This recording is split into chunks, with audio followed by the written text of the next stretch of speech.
Hello skip చేయకండి. మీ ఐక్యూకి ఒక చిన్న పరీక్ష. ఇక్కడ ఒక విలేజ్ ఉందండి.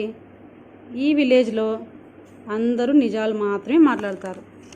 ఇక్కడ ఇంకో విలేజ్ ఉందండి. ఈ విలేజ్లో అందరూ అబద్ధాలు మాత్రమే మాట్లాడతారు. ఈ రెండు ఊర్ల మధ్యలో ఒక కట్ట ఉంది. ఈ కట్ట మీద ఒక అబ్బాయి కూర్చున్నాడు.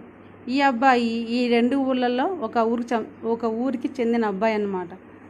నేను నిజాల ఊరికి వెళ్ళాలి. అప్పుడు ఈ అబ్బాయి దగ్గరికి వెళ్ళి నేను ఈ అబ్బాయిని ఒకే ఒక ప్రశ్న అడుగుతానన్నమాట. ఆ ప్రశ్న ద్వారా నాకు నిజాల ఊరికి పోవడానికి దారి తెలుస్తుంది. అంటే ఈ అబ్బాయి నిజం చెప్తున్నాడో అబద్ధం చెప్తున్నాడో విషయం మనకు తెలియదు, కానీ మనం అడిగే ఒకే ఒక ప్రశ్న ద్వారా మనకి కరెక్ట్ ఆన్సర్ దొరుకుతుంది.